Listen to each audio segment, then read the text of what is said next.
This episode is brought to you by Indeed. Stop waiting around for the perfect candidate. Instead, use Indeed sponsored jobs to find the right people with the right skills fast. It's a simple way to make sure your listing is the first candidates see. According to Indeed data, sponsored jobs have 4 times more applicants than non-sponsored jobs. So go build your dream team today with Indeed.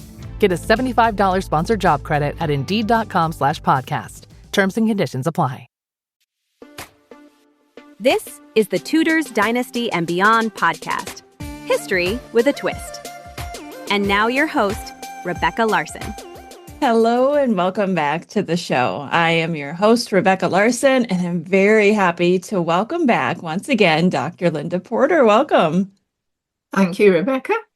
Well, you've been coming back a few times now to do this Queen's Husband series that I think has been so fascinating. And we have made our way up to Queen Anne's husband. And this is a subject I know nothing about. I am intrigued by this period in history, but I'm going to need your help today. Well, it's a fair point because I don't think people do know very much about not just Prince George of Denmark, who was Queen Anne's husband, but Queen Anne herself. Despite there being a massive biography by Anne Somerset, which came out in 2013, which is the last biography of Anne, I think, the most recent one. And despite the fact that there is somewhat more there is a general level of greater interest in the Stuarts in particular, and certainly in the later Stuarts, I think, but it hasn't really filtered into the popular imagination. There's been a lot of scholarly work done on this, which is, I would have to own, my source for much of what I'm about to say. But I think there are all some really sort of long inbred prejudices against the later Stuarts and Queen Anne, and particularly her spouse, because of this fatuous comment, of course, that Charles II is supposed to have made about him, that he tried him drunk and tried him sober and there was nothing in him. And not only is this, when you think about it, an obviously rather silly thing to say, yeah, but he got away with that sort of thing because he was Charles II. Actually, Prince George of Denmark is a much more interesting figure than you would perhaps realise. And he played a much more crucial part in British history post the Glorious Revolution. But if we go back to him to begin with and exclude, incidentally, one of the things that's done a great disfavour, I think, to this period of the later Stuarts, because Anne is arguably the most successful Stuart of all, of course. I mean, the union with Scotland, the fact that all these battles were won in Europe, which greatly increased British visibility and also British standing, of course, on the continent. And there were some important changes of a sort of underlying parliamentary nature during her reign, and the relationship between the church and state changed quite a lot as well, or at least was sort of solidified.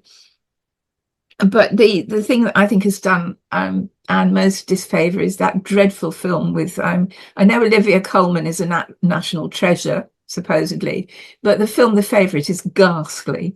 And I hope to God that none of your viewers will watch it after my having said this, and that any who have just disregarded it's a piece of rubbish. I mean, it may be quite well acted and scripted and all that sort of thing, but in terms of being remotely historically accurate, it is just silly.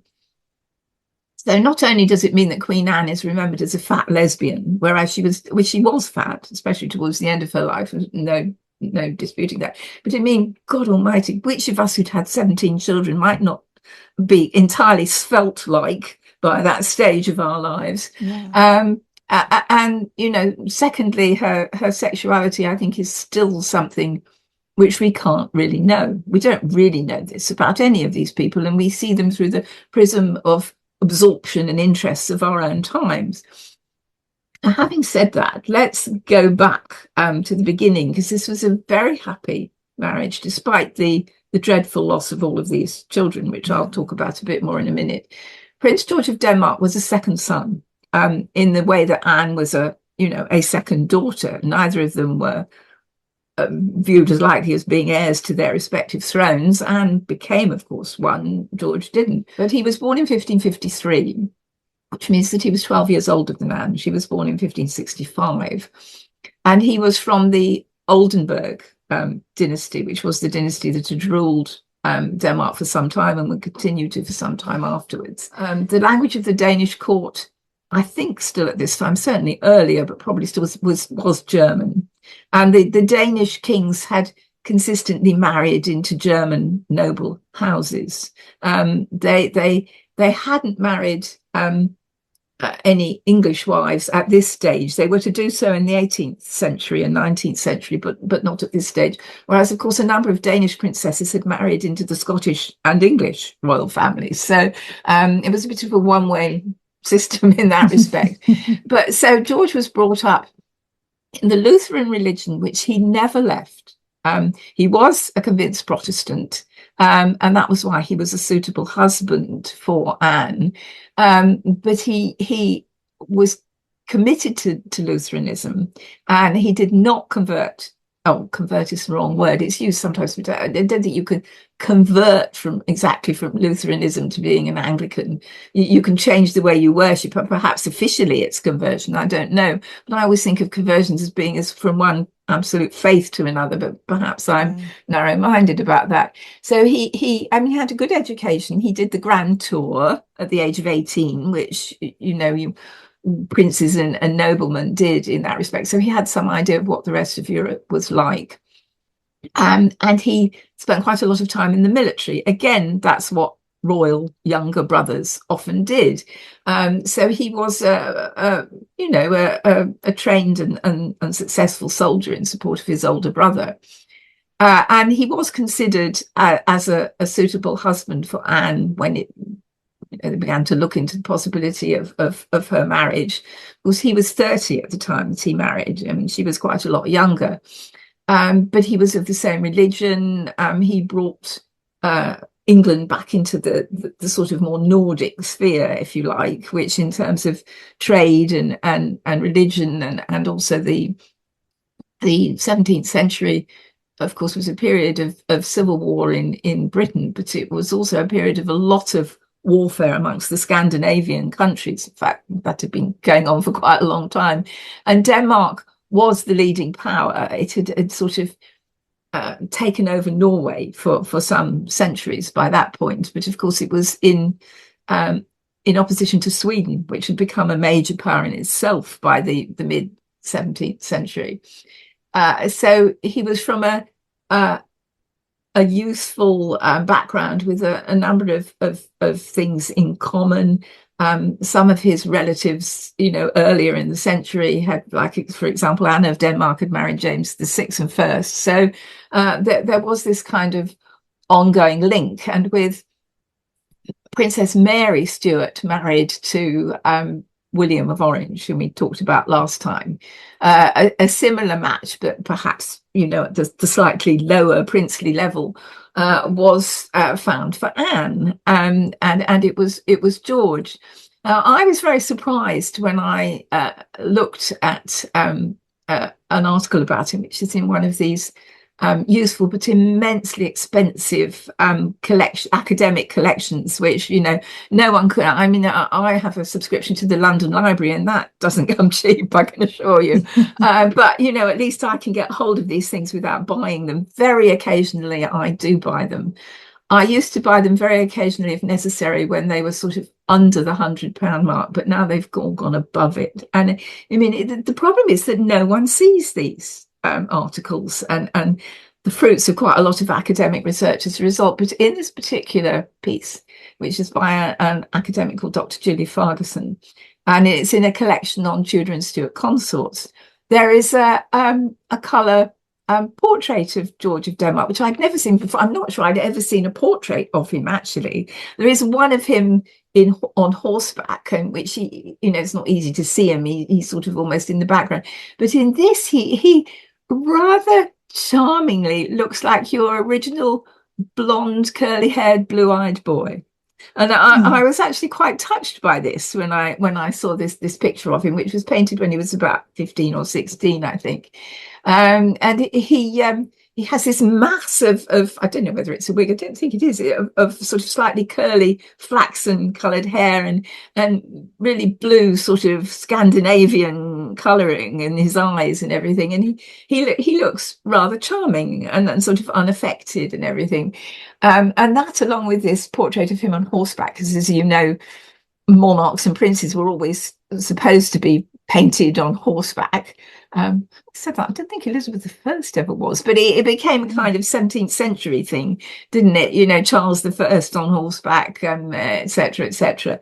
Well, there he is, and both these paintings are in the royal collection, interestingly enough. So they're the property of the monarchy. But I thought, well, you know, he just seeing that made me think of him slightly differently. And so, of course, he came across to England when he married Anne in 1683, towards the end of Charles II's reign.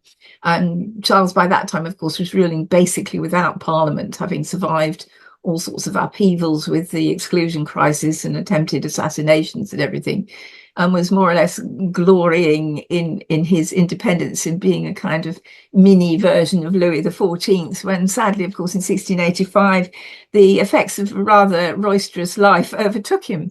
So Charles wouldn't have known Prince George for more than 2 years anyhow, but this picture of George as a kind of boring nobody was established really from this throwaway comment of Charles II. But he played a much more important role than that. And the fact that it's sort of indirect and not so in your face and not so obvious doesn't make it any the less important. In fact, it makes it very effective. And he was a loyal and supportive husband to Anne. Of course, by the time that James II came to the throne, they'd already lost several children. Their eldest couple of daughters, Mary and Anne, lived for a while, but not for very long. Meanwhile, of course, James II and Mary of Modena had umpteen children that died young as well. It was an unfortunate aspect of later Stuart history, really. But George did not give up his Lutheranism. He's continued to worship, and it meant a great deal to him, obviously. You know, he wrote about it in letters and discussions he had with his own household. He had his own household, and I think the Danes paid for part of it. The rest of it would have been found out of crown finances. And he and Anne established themselves as a couple.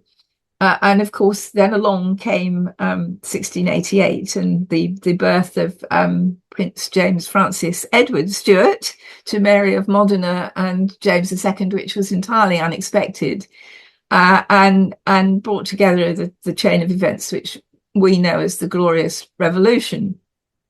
Not that it was very glorious; it was perhaps more of a revolution than people sometimes think it is in a number of areas now, and it caused widespread. Of course, it was highly disruptive in both Ireland and Scotland, so it isn't something that was just happily taking place without bloodshed, and it was the last invasion of British soil, actually, something that people don't recall very well, I don't think. But anyhow, Anne and her husband, who had sort of sat on the fence initially, were persuaded by a number of people, not least the Marlboroughs. Well, they weren't the Marlboroughs by then, the Churchills, John and Sarah Churchill, at a crucial point when it was known that William was arriving, to leave London and to support the arrival of Anne's sister and her brother-in-law. And Anne, like Mary, has often been criticised for this. I think, unlike Mary, she didn't let it sit on her conscience quite as much as Mary did. But of course, although William and Mary had no children at that stage, and it was probably, I think, realised that they wouldn't marry, had miscarriages, which seemed to have left her unable to conceive subsequently. there was therefore a distinct possibility that after William and Mary's death, because of course William had it enshrined in the constitutional changes when he came, that he would rule in his own right as well as Mary. It was a joint monarchy. Mary was not the sort of yes dear, no dear type of monarch she's often portrayed at. She had more agency, to use an overworked current word. But what is often overlooked, I think, is that they needed a public image which would reinforce their monarchy and the fact that they had usurped. I mean, there is no doubt about it. You can't get away from that. And whatever the reasons and justification, they had usurped. And a lot of that support, especially visual support in doing, attending church services and being seen to do things as a family unit, came from Anne and George. So already by that time, he was a figure that couldn't be overlooked. I've never really seen anything about how well he got on with his sister-in-law and her husband. I mean, we know that Anne eventually fell out with Mary, though they'd had a quarrelsome relationship on and off since childhood. But what George thought about that, I don't actually know. But certainly, in terms of reinforcing the credibility and viability of the monarchy of William and Mary, Anne and George did play a role, and they played it very faithfully and loyally. It was only later on that things went astray between the two sisters. But of course, eventually Mary died of smallpox, refusing to see her sister or her husband once she knew that she had the disease. And Anne was greatly distressed by this, but her chances of getting it must have been quite considerable. It was a major killer of the Stuarts, actually, when you think about it. And he killed the other Princess Mary Stuart, who was William III's mother. It killed Prince Henry, the youngest brother of Charles II and James II. It was to kill Mary as well. So quite why it was so widespread amongst the upper echelons of society, as it was in Elizabethan times, incidentally, I don't really know. Of course, the plague had started to peter out by the late 18th century, and to be replaced by smallpox as a major killer of, and the fact that you were wealthy and supposedly healthy and all that sort of thing clearly didn't make it any the less prevalent. But after Mary's death, of course, there was the immediate question: what would happen? William had negotiated for himself the right to remain on the throne, but he was childless. He didn't get on terribly well with Anne at that stage, and she did hold firm. She held her ground and demanded that she would be the heir, because apart from the pretender over in Paris, in France, there was no one else. And there was still hope that she would have children, of course, even into the early years of her reign. And throughout all of this time, George was very much by her side. She seems to have, I think it's wrong to say that she coveted the crown. I'm not sure that anyone has ever said that, actually. But she felt that it was her duty, and that, it must come to her in order to preserve Protestantism and the changes that had been won in 1688. And she inherited it, almost by chance. William had his horse famously stumbled at Hampton Court. He fell and broke a collarbone, I think, but was recovering when pneumonia set in, and it killed him. So Anne becomes queen in 1702 with George as her consort at her side. But of course, he was never a king. It never wanted, or would certainly not have been given, anything like the crown matrimonial or anything like the kind of arrangement that William had with Mary. He was perfectly happy to be very much there as a husband and as an advisor and a sounding board. She made him Lord High Admiral. Partly he was interested in naval things, and he'd had this military background anyhow, and continued to sort of be by her side until his death in 1708, which left her absolutely bereft. And I mean, in all of these discussions about, the sexuality of Anne and whether she had some sort of physical relationship with Sarah Churchill, which is, I mean, probably, I know a number of people, including some of my friends, who would probably dispute what I'm about to say. I know our view and their view in the early 18th century, as it was then, of what sort of constituted this kind of relationship is perhaps different. But I mean, when you consider Sarah Churchill and the fact that poor Anne was extremely obese and unhealthy by the time she came to the throne, the idea of any kind of sexual relationship strikes me as quite repulsive, actually. And Sarah Churchill was just the woman to say that as well, if she felt it. But I mean, who knows? Who knows what actually took place? Certainly, Anne regarded Sarah as an extremely important part of her life. But that doesn't mean that she didn't regard George equally, or perhaps even more so. It was a different kind of function. And what his views on Sarah Churchill are, I actually don't know. I imagine you could probably delve around and find out. But if he dislikes the woman, and God knows many did, I mean, he wouldn't have been alone at all in that, then he seems to have kept quiet about it, and certainly didn't, say anything to Anne which she found distressing. And while we often give make a great thing of the fact, oh, poor Queen Anne, she had 17 children and only William, Duke of Gloucester, survived to be 11, and then he died because he'd been born with encephalitis, and it contributed to considerably shortening his life.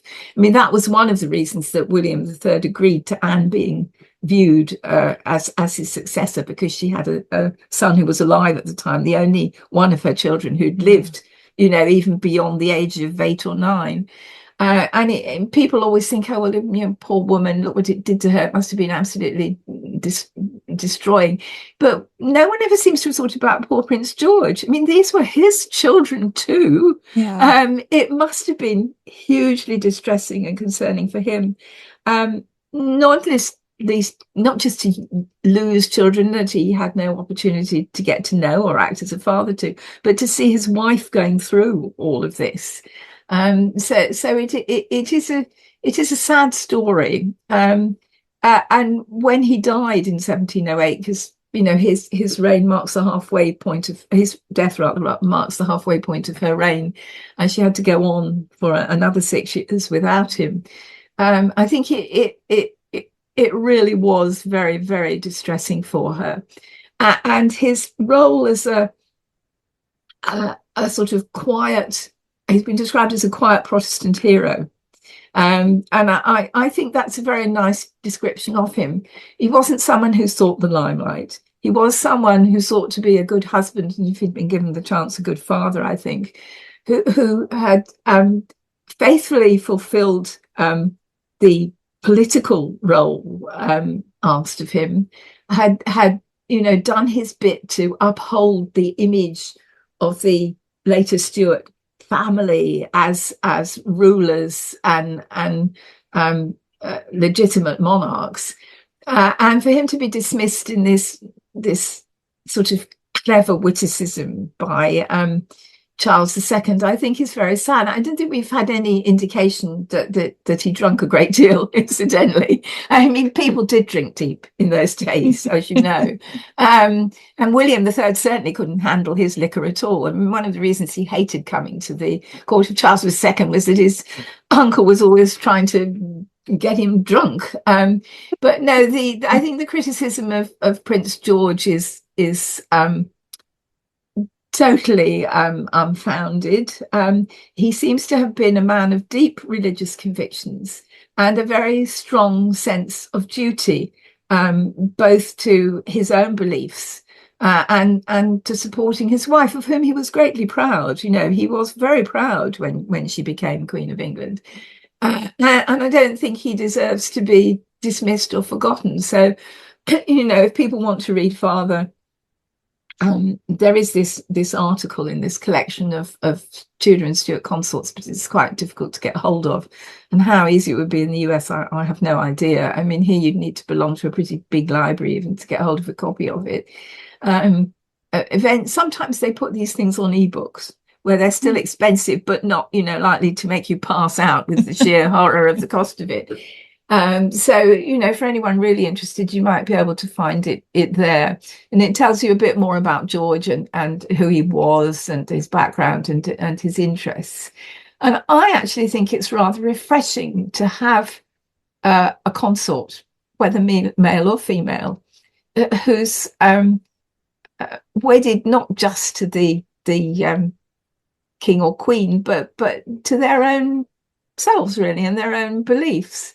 And I think he deserves a much better recognition than he's really had. But that really is there is obviously more that could be looked at. I don't, for example, know how much of his correspondence survives. He clearly would have learned to speak English, presumably fluently. And as far as I know, couldn't speak any German, but they probably both spoke French. She'd been brought up to speak French and spent some time with her grandmother, Henrietta Maria, in France. She was in, for example, the household of Minette, Charles's youngest sister, Princess Henrietta Stuart, when Minette died. So, Anne could certainly speak French. And I imagine, like most educated members of the noble classes of Europe, that George could too. So presumably that would have been initially how they communicated. And thereafter he would have learned English. I don't think she ever learned any Danish. There wouldn't have been much reason to. Yeah. But he, I think in himself, he epitomizes a lot of the sort of confusion that is still in many people's minds about the later Stuarts and what happened after 1688. That's now been sort of pushed up into a great interest in, was Queen Anne a lesbian and all this kind of thing, which is, I think it's the last thing that poor Prince George, Prince of Denmark, would have wanted his wife remembered for, or his association with her as his husband. But I would urge people who are interested to see if you can find out more about him. Just Google him. It may not all be accurate. And there's probably a lot more about him in the Danish archives. But until someone does a more detailed study of him, which I think could be justified in terms of his wider role in the last days of the Stuart monarchy. But until someone does that, then he's going to be doomed to remain fairly unknown. But on the other hand, there's just enough to say about him that he would make a really nice article for something like the BBC History magazine. And from there, people do go on to read more widely. For God's sake, don't ask me to write it at the moment, because I don't have the time and I'm not that well qualified to do it. But of all the Queen's husbands that I've been talking about, he's the least known. And I don't think this is quite fair. Yeah, when I look at these historical figures like George, one of the things I want to see them be made human, I think is the only way to describe it. So I always want to know things like, what did they do for fun? What were their hobbies? What made them happy? And I don't suppose you came across any of that in your research. Not much. I mean, what seemed to make George happy was being quietly able to observe his own religious practices and worship in the way that he wanted. It clearly meant a great deal to him. Beyond that, he lived in opulent circumstances and surroundings, which were no doubt quite pleasant. But now I must admit that I haven't really come across a great deal about his own interests. I think he threw himself into being almost the ideal consort, if you like. I love that. I really do. One of the other things that I was thinking about while you were talking was the difference between, and I always go back to the Tudors, but the difference between Mary I choosing Philip and the sentiment around that. And then we move to both Mary and Anne, who by the time they ascended the throne, they were already married. Yes. And so I feel like that's such a difference between the two. Was there any negative against George when Anne ascended the throne? No, I'm not that I'm aware of. No, Okay. because there wouldn't have been much reason to relate. Britain at the time needed good relations with Northern Europe because things were changing there quite fast. You know, the balance of power between Denmark and Sweden, and of course further to the east, Russia, was to become extremely important in the 18th century. I mean, probably the single most important aspect of 18th century history, certainly in Northern Europe. And I'm not aware of any. I mean, the only negatives, of course, would have come from the court in exile in Saint-Germain. Whether he was sort of lampooned or criticized by them, again, I'm afraid I just don't know. I mean, again, that would be worth someone looking into it. I assume that Mary of Modena felt as betrayed by George as she was by Mary and Anne, but her prime feeling of sorrow was aimed at her two stepdaughters rather than their husbands. And I don't.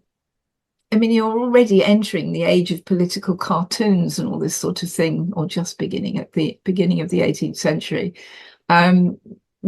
No doubt there would have been some criticisms of George but Anne ascended the throne without any great distress or quarrel. The ascension to the throne of her sister-in-law and her sister and her brother-in-law was a much more dramatic event. This all happened fairly smoothly, and of course, within a few years of it, or five years of it, she went on to be an important mover in the Act of Union between England and Scotland. Of course, many Scots then and now think that Scotland got a very raw deal out of it, and they were probably right.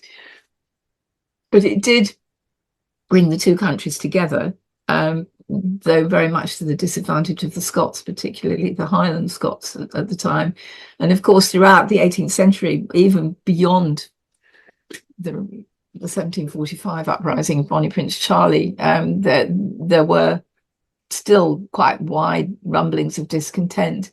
But you're right, it is interesting. You know, Mary had to wait until she was 38 years old to be married. And both second Mary and her sister Anne were married as teenagers. So, I mean, Anne would have been 18 when she married. Mary was even younger at 15. But they both knew, though it came as a horrible shock to Mary, but I don't think it did to Anne, that, you know, this was to be their future. And Anne seems to have been quite pleased with the choice of husband. He was a man considerably older than her and I suppose more mature, but he would, within a few years of their marriage, within 5 years, he would give her the kind of security and confidence that she needed to get through the Glorious Revolution, as someone who had actually been in England and personally, well, you know, betrayed her father on the spot, as it were, rather than vicariously at a distance, as her sister Mary did. So no, I think it was a happy marriage. I don't think there's any suggestion that George was unfaithful. William probably was, but I've never seen any suggestion that George was unfaithful. And of course, there would have been quite a lot of temptation because, I mean, Anne may have lost both her figure and her looks. One other thing I think worth remembering, of course, is that when he married her, George married her at the age of 18, she was a very beautiful princess. And, you know, there aren't many beautiful princesses in our history, but she was a fine looking woman. You can see it in her portraits. I mean, it is very sad what happened to her subsequently, but she had inherited her father's good looks, as had Mary.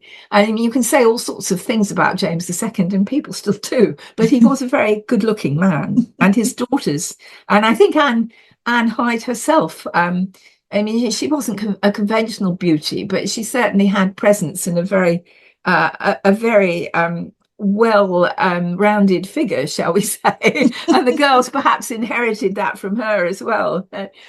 It's a curious marriage, one that's very little known, and because I mean Anne is very little known, although I have to say myself in just doing some background reading on this, slightly taken aback, but I think it's right, by the statement that I read somewhere that, Anne was arguably the most successful of all the Stuarts. And I think in part that's perhaps owed to her husband.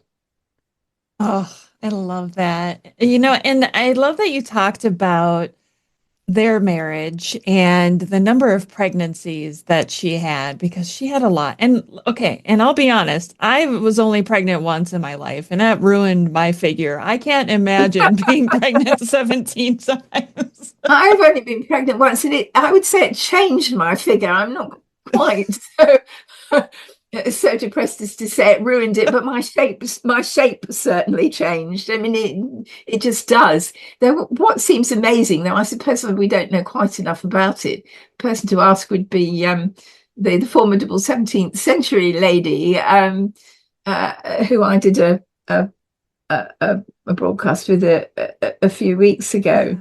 But the most amazing person to me on all of this period has always been Barbara Villiers, who kept on popping out children and was back at court in 2 weeks. I mean, most of us weren't even able to sit down very comfortably still after 2 weeks, let alone be in that stuff, though that dress and all made up. Whether I think it did broaden her figure as well eventually, though Charles doesn't seem to have been too upset about that, and neither did any of her other lovers. But you do have this picture of this woman who can just give birth. I don't think whether she had stillbirths or miscarriages, I don't think we know, Barbara Villiers. Whereas, of course, for poor Anne, all of this was chronicled. She couldn't even sort of get away into a little bit of anonymity or privacy because of it. Mind you, her poor stepmother couldn't either. I mean, poor Mary Beatrice having to give birth in a stifling room with all these men staring at you, watching for something to come out between your legs must be absolutely unthinkable. I mean, giving birth is not a spectator sport, in my view. No. But unfortunately, for people who lived in great luxury and privacy for women in those days, it wasn't necessarily. I think, for example, Queen Margaret Tudor, whom I wrote about most recently, I don't think she had to give birth in front of a lot of other people, and she didn't have to take to her rooms either. That wasn't a thing in Scotland at the time. It was in England during the 15th and 16th centuries. I think that you had to retire for 6 weeks beforehand into a darkened room with just women. In Scotland, you didn't have to do that, and in fact, her husband sent her a lutenist and a singer from England just days before she gave birth. So clearly, men were allowed in, but. And I don't think Anne ever had to give birth in public because, no one was at that stage expecting her to produce someone who'd be an heir to the throne. But yes, I mean, why she lost all of these children, I don't think we'll ever know. There's been a lot of speculation, of course, for example, as to why Henry VIII's wives lost children, Catherine of Aragon and Anne Boleyn. But I've never seen any sort of medical reason for whether endless frequent pregnancies make it more likely for you to keep on losing children. I don't know. It would seem quite possible. But I mean, some of them did survive. They didn't all die at birth or anything. Some of them did. The first two died of smallpox, which was, an accident that could befall anyone. So maybe if they hadn't done, and had survived later on, and but the first two were both girls, so we would have had endless female monarchs,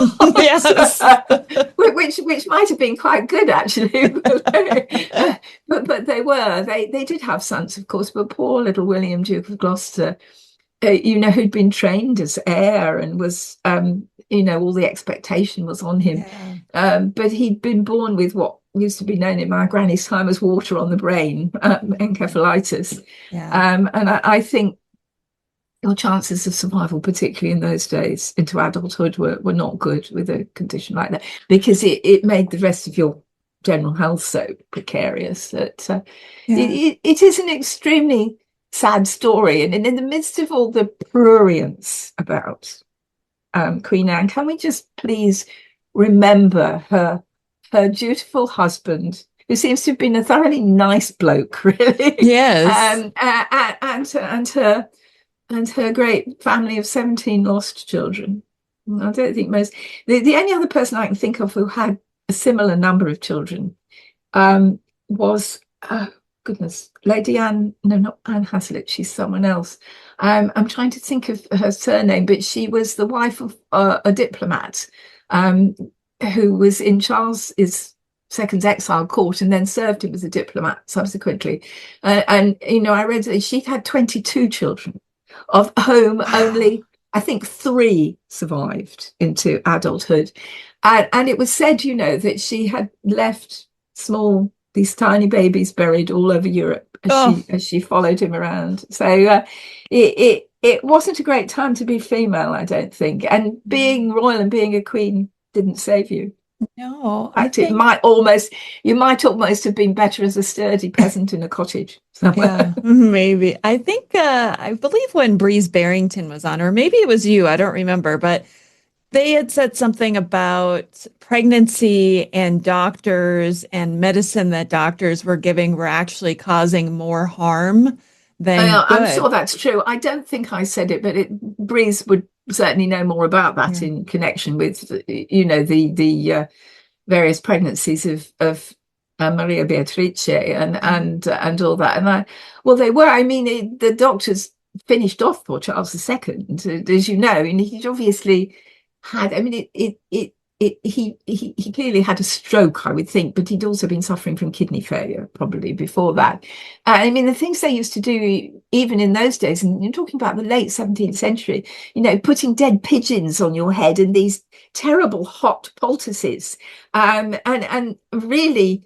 It may be that Harvey had discovered the circulation of the blood by the sort of first half of the 17th century, but medical practice had not moved on at all. I mean, even as late as poor Princess Charlotte, the heiress and daughter of George IV, she might have survived childbirth had she not been bled so much. There are still, I understand, some conditions, because my daughter has a friend like this, incidentally, where you do need to be bled regularly. And you still have to be, there are some medical conditions where it's necessary. But nowadays people know what those are and how to do it. They assumed in those days that because you felt lightheaded for a while afterwards, you might be better. Well, of course, you felt lightheaded. You'd had a great deal of blood taken off you. Yes, it was I think bleeding was a cure, in inverted commas, that Elizabeth I didn't like at all. She seems not to have been keen on it. Much one of many things in which she was probably quite sensible. Whether Anne was bled during, or after all of these pregnancies, I honestly don't know, but it's quite possible that she was. But it didn't really stop until about the 1830s, I suppose. You don't hear of it very much after that.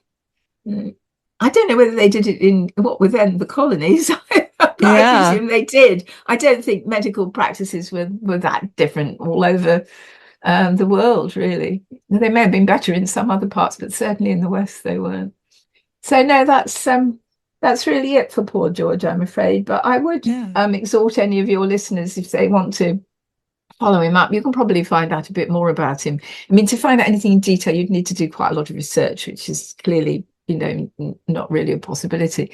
There's no biography of him or anything like that. And of course, Anne hasn't been written. I have in the past myself thought about writing about first the Marlboroughs and then Anne, but it is so complicated.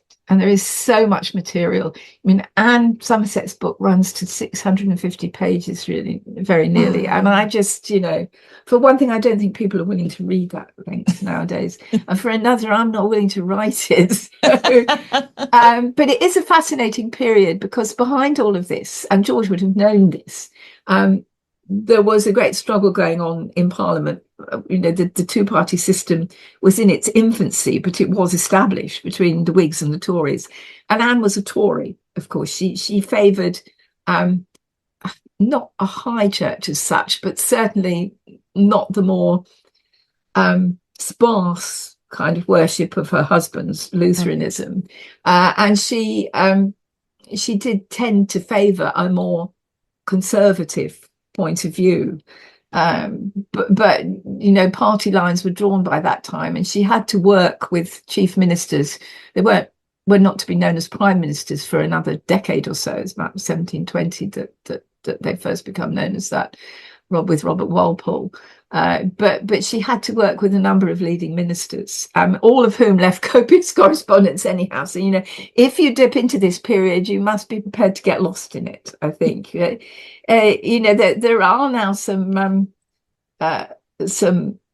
more broadcasts and things on the 17th century. Andy Zuvic's 17th Century Lady is always a great deal of fun. But there's really nothing that goes on into the later Stuarts or much in the Georgian period, I don't think, which I find rather sad, perhaps because there is such a lot of stuff to be found. But on the other hand, what you do find is probably more telling in many respects than the we have a lot of information from the 16th century and much more from the 17th, but it's still fragmentary. And it's still written, as indeed as much political comment nowadays, with an agenda. There is always something that someone is trying to put across behind it. And if you think you can ever read through that, then you're a lot cleverer than I am, is all I can say. Because I don't really think you can. I was just joking on, I think it was my Sunday show with Amy McElroy on letters, and why is it that they couldn't just come out and say what they meant? Why did they always have to beat around the bush? I don't think that was, socially, that wasn't really acceptable. Not really. It's always been more acceptable in Scotland. And probably other parts of the British Isles as well, but it's not very English to do that. And also you would have been, if you'd done it honestly, giving people an advantage over you, which is why they didn't do it, I suspect. It's partly habit and custom and practice, but it's also making sure that you couldn't then be held to account for something you said. Or like the letters that you see where the letter ends in something like, please be sure to burn this letter when you're done. And we're looking at it now, hundreds of years later, going, they didn't burn it. Sadly, there is a great deal that they did burn. I mean, Mary II burnt all of her stuff, as much as she had with her at the time. There are lots and lots of things that have been burnt and lost. And in writing what I've been doing recently, I've been looking at the papers of Thomas Randolph, who was probably the first career diplomat in the 17th century. He was up in Scotland, he was in France, he was in Russia, he was all over the place, and did actually manage to make a fair amount of money out of it in the end, though whether that was despite it or because of it, I'm not quite clear. But